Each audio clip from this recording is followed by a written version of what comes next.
Hello student, कैसे हैं आप। मैं सोनू सर। हम लोग पढ़ रहे थे इलेक्ट्रोकेमिस्ट्री और इलेक्ट्रोकेमिस्ट्री चैप्टर में पढ़ रहे थे मानक इलेक्ट्रोड विभव का महत्व या विद्युत रासायनिक श्रेणी का अनुप्रयोग। मानक इलेक्ट्रोड विभव का महत्व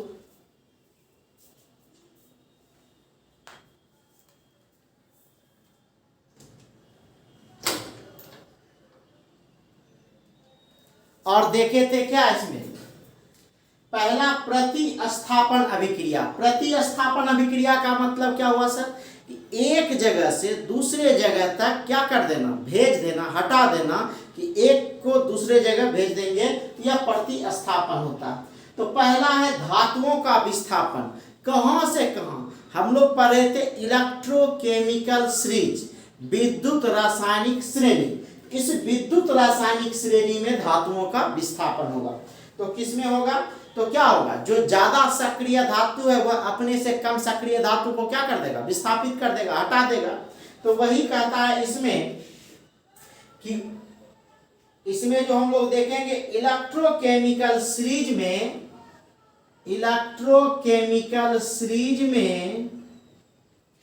ऊपर स्थान वाले धातु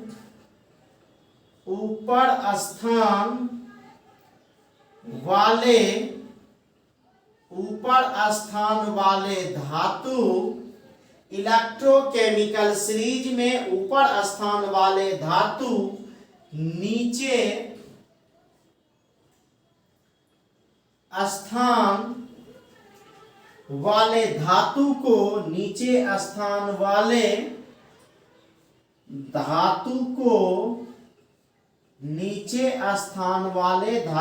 को उसके लवणों के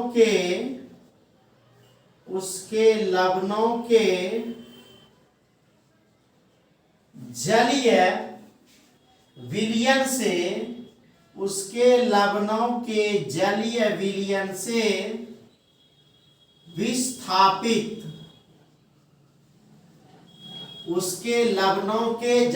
विलयन से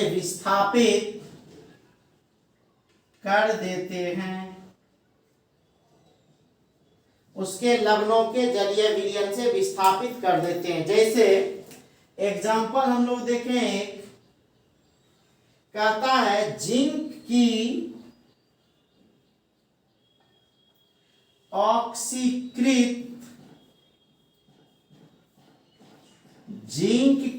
ऑक्सीकृत होने की प्रवृत्ति कॉपर से अधिक होती है। कॉपर से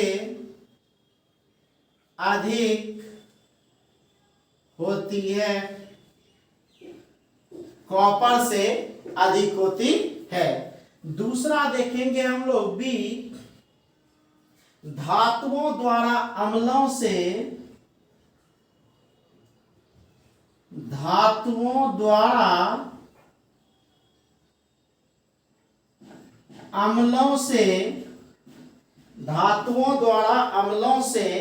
हाइड्रोजन का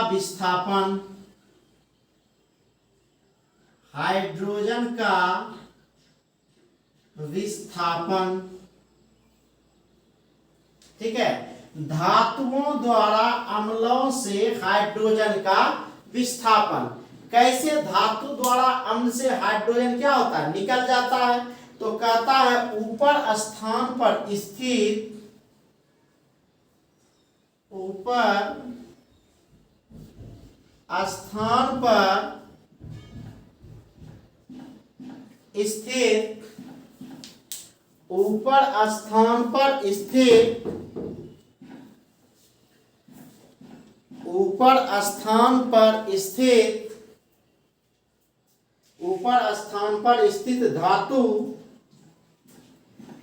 धातु तनु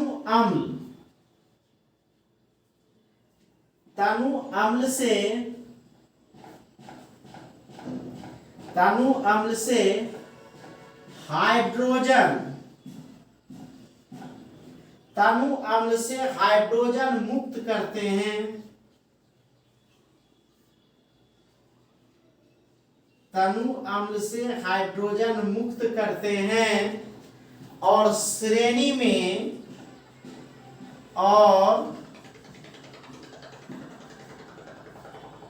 श्रेणी मतलब सीरीज में, हम लोग बताए थे ऊपर से नीचे आते हैं, तो कहता है कि श्रेणी में क्रम घटने के साथ,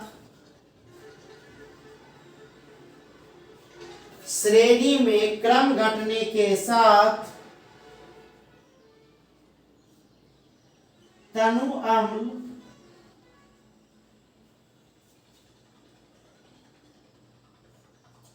से हाइड्रोजन मुक्त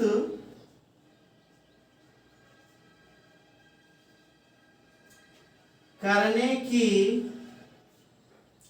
और श्रेणी क्रम घटने के साथ तनु अम्ल से हाइड्रोजन मुक्त करने की प्रवृत्ति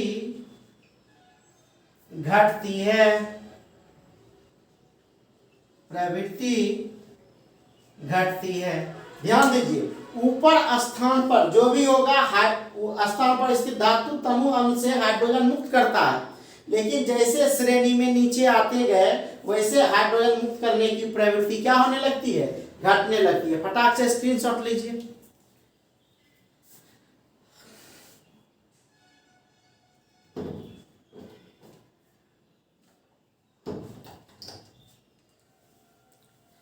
चलिए अब हम लोग देखेंगे नंबर तीसरा, ये था धातु द्वारा अम्ल से हाइड्रोजन का विस्थापन। अब जल से हाइड्रोजन का हम लोग विस्थापन देखेंगे, ठीक है।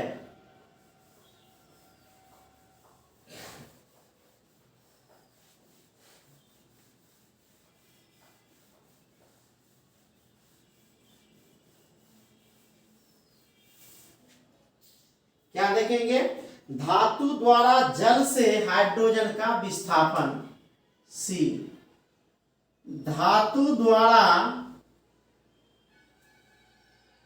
जल से, धातु द्वारा जल से हाइड्रोजन का विस्थापन,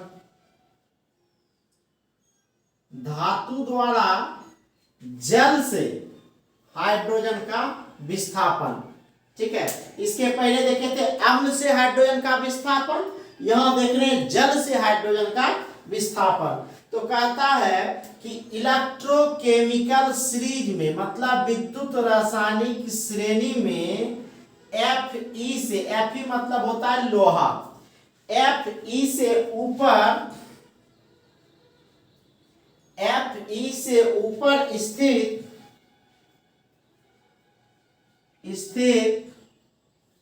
सभी धातु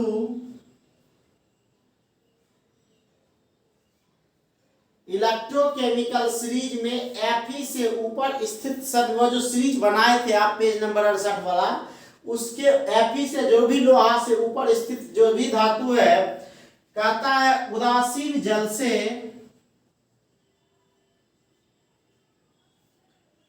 उदासीन जल से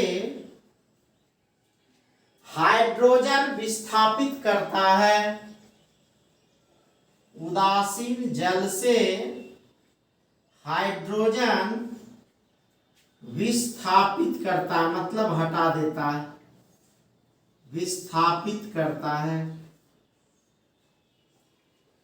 मतलब इलेक्ट्रोकेमिकल सीरीज में जो भी लोहा से ऊपर होगा सभी धातु उदासीन जल से हाइड्रोजन को क्या कर देता है, हटा देता है। अब देखिए कुछ इसके पॉइंट्स हैं कि alkali and alkaline earth metal, मतलब क्षार धातु को अल्कली मेटल कहते हैं, अल्कली मेटल, एवं मृदा क्षार धातु, इसको अल्कलाइन अर्थ मेटल कहते हैं।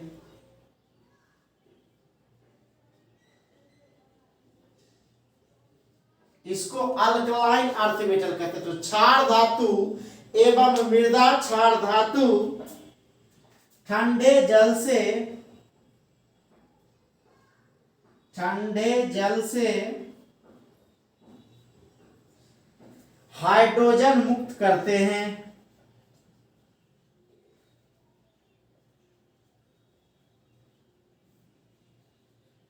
ठंडे जल से हाइड्रोजन मुक्त करते हैं। ठीक है, दूसरा क्या है? मैग्नीशियम, जिंक तथा लोहा, मैग्नीशियम, जिंक तथा लोहा, ठीक है, गर्म जल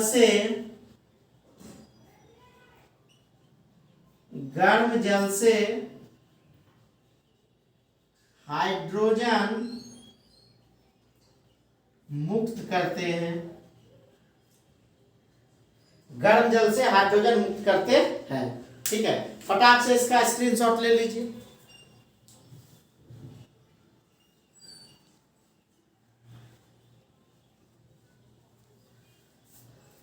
अब हम लोग देखेंगे अंतः अधात्विक विस्थापन, इसी में एक देख लेंगे।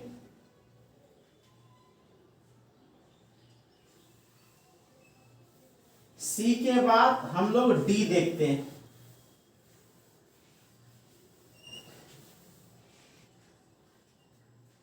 डी जो हमारा है वह है अंतः अधात्विक विस्थापन।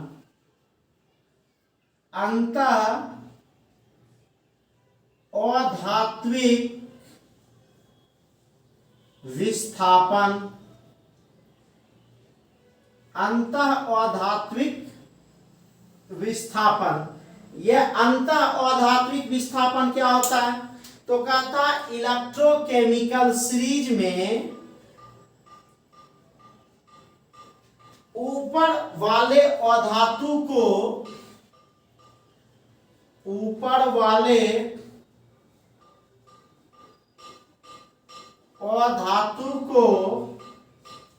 इलेक्ट्रोकेमिकल सीरीज में ऊपर वाले अधातु को उसके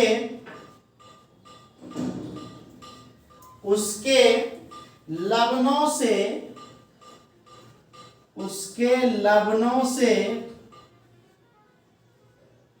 नीचे स्थान वाला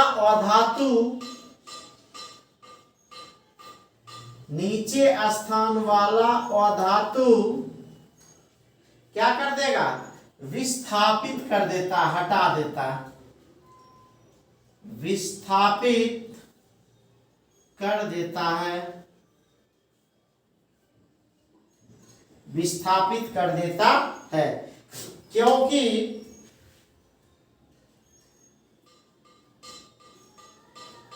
श्रेणी में ऊपर से नीचे जाने पर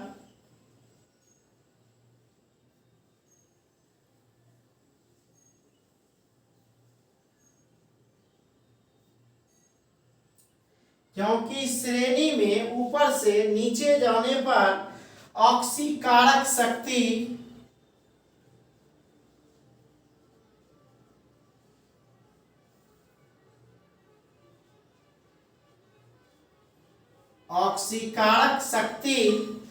क्या हो जाता है? बढ़ जाता है। ऑक्सीकारक शक्ति बढ़ जाता है। ठीक है, अब हम लोग देखेंगे नंबर 5। ये नंबर 4 था, अब हम लोग देखेंगे नंबर 5। नंबर 5 में क्या देखेंगे? ऑक्साइड का स्थायित्व, स्टेबिलिटी ऑफ ऑक्साइड। तो ऑक्साइड का स्थायित्व, ऑक्साइड्स का स्थायित्व, स्टेबिलिटी ऑफ ऑक्साइड्स। ठीक है, तो कहता उच्च विद्युत धनात्मक धातु, उच्च विद्युत धनात्मक धातु उच्च विद्युत धनात्मक धातु के ऑक्साइड उच्च विद्युत धनात्मक धातु के ऑक्साइड अस्थाई होते हैं, अस्थाई होते हैं, लेकिन कॉपर से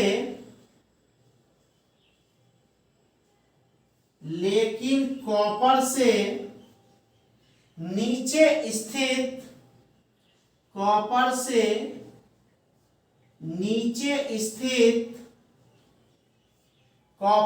नीचे स्थित धातु के ऑक्साइड अस्थाई होते हैं,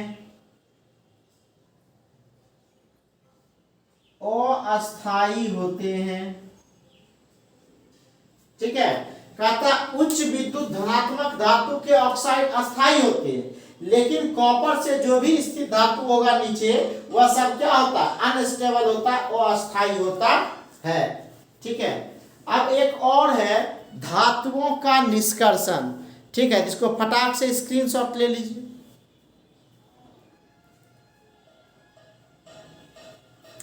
अब हम लोग एक और देखेंगे धातुओं का निष्कर्षण।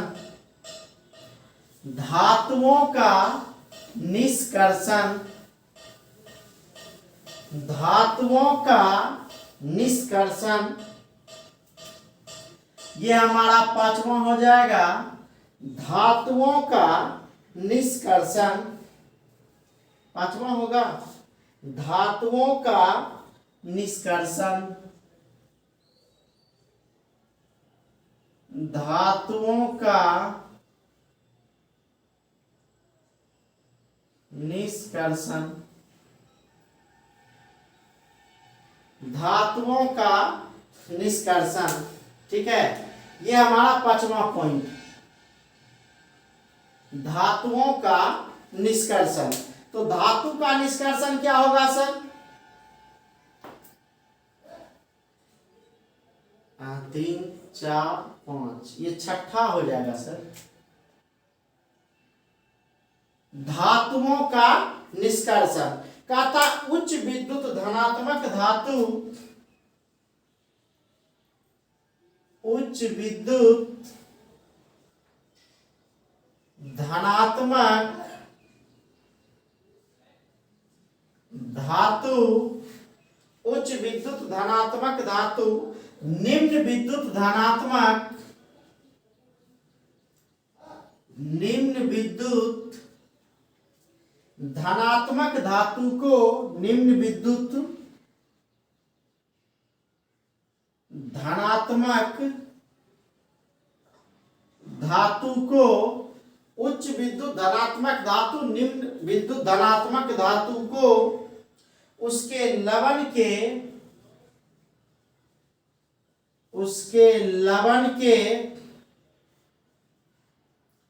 विलयन से अवक्षेपित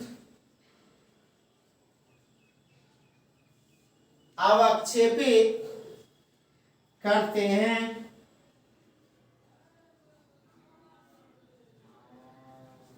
अवक्षेपित करते हैं। ठीक है, जैसे इस तथ्य का उपयोग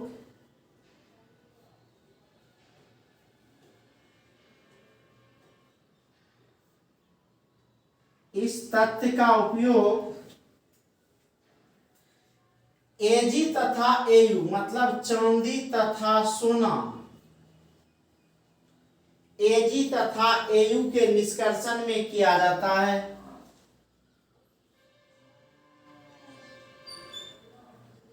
के निष्कर्षण में किया जाता है। निष्कर्षण में किया जाता है।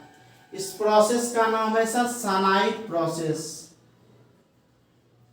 साइनाइड प्रोसेस, जिसके द्वारा किया जाएगा उस प्रोसेस का नाम क्या है?